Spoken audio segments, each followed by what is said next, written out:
Hello दोस्तों, कैसे हैं आप सब। एक बार पुनः आप सभी का आपके अपने चैनल शिव कोचिंग क्लासेस पर स्वागत है।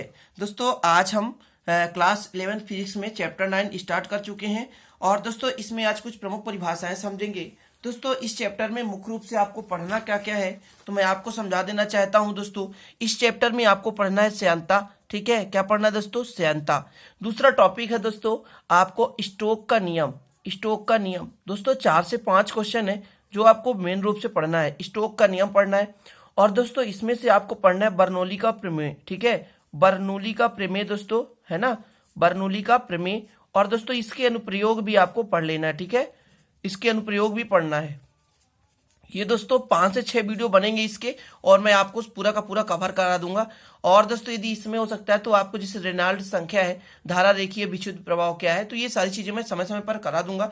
तो चलिए स्टार्ट करते हैं आज का वीडियो। दोस्तों सबसे पहले अपना परिभाषा है श्यान बल। श्यान बल किसे कहते हैं? तो दोस्तों द्रव के विभिन्न परतों के बीच आवेक्षिक गति का विरोध करने वाला बल श्यान बल कहलाता है। मतलब दोस्तों द्रव जो होता है परतों के रूप में बहता है और उन परतों के बीच एक बल कार्य करता है जो कि गति का विरोध करता है। जैसा कि दोस्तों आप लोगों ने देखा होगा, यदि शहद को आप किसी भी जमीन पर डाल दो तो कुछ देर तक बहेगा, लेकिन दोस्तों स्वतः ही रुक जाता है। मतलब दोस्तों उस पर कौन सा बल कार्य कर रहा है? तो श्यान बल कार्य कर रहा है।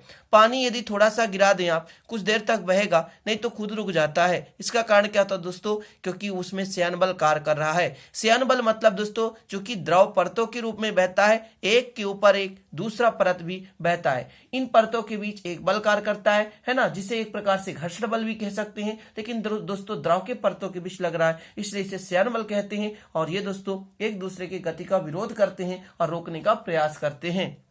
क्लियर? तो इस प्रकार दोस्तों द्रव के जो विभिन्न परतों के बीच बल कार्य करता है उसे ही कहते हैं अपन श्यान बल। अब दोस्तों श्यानता किसे कहते हैं? तो द्रवों मतलब ये गुण है दोस्तों। श्यानता क्या है? एक गुण है ना। श्यानता द्रवों का वह गुण है जिसके कारण प्रत्येक द्रव अपने विभिन्न परतों के बीच आपेक्षिक गति का विरोध करता है। मतलब दोस्तों एक प्रकार का गुण जिसके कारण द्रवों में गति का विरोध होता है, मतलब परतों के बीच एक दूसरे के गति का विरोध करते हो, उसे दोस्तों कहते हैं श्यानता। तो दोस्तों द्रवों के परतों के बीच, है ना, विरोध करने का गुण होता है श्यानता। ठीक है, श्यानता की निर्भरता दोस्तों, श्यानता किस किस पर निर्भर होती है तो ये भी आप लोगों को सीखना है। तो दोस्तों पहला है तरल की प्रकृति पर। प्रकृति का मतलब दोस्तों जैसा गाढ़ापन या पतलापन, किसी तरल की श्यानता उसकी प्रकृति पर निर्भर करती है। गाढ़ा द्रव में दोस्तों श्यानता अधिक होती है और पतले द्रव की श्यानता कम होती है, क्योंकि दोस्तों गाढ़े द्रव के बीच अणु पास पास होते हैं, उनके बीच आकर्षण भी ज्यादा होता है, इसलिए दोस्तों उनके बीच श्यानता अधिक होता है और पतला थोड़ा सा कम श्यान होता है। ठीक है, अब दोस्तों जैसा कि आप लोग एक शहद और पानी एक बराबर एक एक गिलास डाल दें तो आप देखेंगे दोस्तों पानी ज्यादा फैल जाएगा क्योंकि वो पतला होता है, उसमें श्यानता कम होती है। लेकिन दोस्तों शहद नहीं फैलेगा क्योंकि वो दोस्तों गाढ़ा होता है और उसमें श्यानता अधिक होती है। तो जिसमें श्यानता अधिक होती है मेरे भाई वो ज्यादा नहीं फैलता। क्लियर है? अगला दोस्तों तरल के दाब पर, मतलब तरल पर दाब का क्या प्रभाव है? तो दोस्तों द्रवों की श्यानता दाब बढ़ाने पर बढ़ती है, क्योंकि दोस्तों डेफिनेट है यार, किसी पर आप बल लगाओगे तो उनके अणु पास पास आएंगे और पास पास आने से ज्यादा विरोध करेंगे। इस कारण से दोस्तों द्रवों की श्यानता दाब बढ़ाने पर बढ़ती है, किंतु दोस्तों पानी की श्यानता कुछ 100 पारमंडलीय दाब पर भी क्या होती है? घटती है। क्लियर है? अगला दोस्तों तरल के ताप पर। ताप पर किस पर दोस्तों? तरल के ताप पर। तो ताप बढ़ाने पर क्या होगा? श्यानता घट जाएगा। ताप बढ़ाने पर द्रव के अणुओं की गतिशीलता बढ़ जाती है, जिससे उनके अणुओं के बीच सहसंजक बल घट जाता है, अतः उनके श्यानता क्या हो जाती है? घट जाती है। क्लियर है दोस्तों? श्यानता कैसे घटेगा? कारण क्या है दोस्तों? क्योंकि जब हम ताप बढ़ाएंगे तो आप लोग देखते होंगे पानी को उबालने से पानी के अणु दोस्तों गति करने लग जाते हैं। ठीक है, और गति करने से दोस्तों उनमें क्या होता है? उनमें जो होता है आकर्षण बल कम हो जाता है, अर्थात ससंजक बल।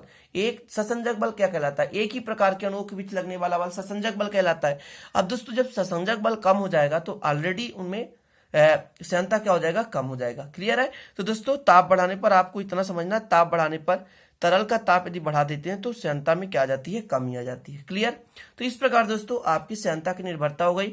अब दोस्तों यदि इनका उपयोग भी लिखना चाहते हैं तो मैं आपको समझा देना चाहता हूं। आप हेडिंग डाल लें उपयोग। जैसे पहला नंबर आप लिख लें कि द्रवों तथा गैसों की श्यानता का उपयोग कई उपकरणों की गति को मंदित करने के लिए किया जाता है। क्या करने के लिए दोस्तों? मंदित करने के लिए। कई उपकरण है उसकी गति को मंदित करने के लिए अपन द्रव की श्यानता का प्रयोग करते हैं। क्लियर है? क्योंकि दोस्तों जब अब क्रिया तेजी गति से संपन्न हो रही है उपकरणों में, तो उसमें यदि डाल देते हैं तो थोड़ा सा वो मंद हो जाता है। ठीक है ना, तो याद रखिएगा।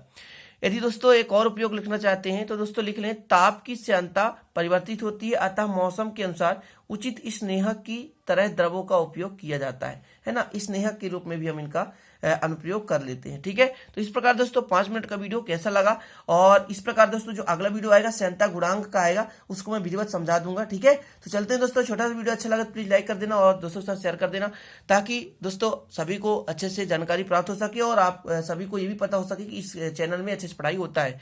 मिलेंगे दोस्तों अगले वीडियो में नए टॉपिक के साथ। तब तक के लिए जय हिंद, वंदे मातरम।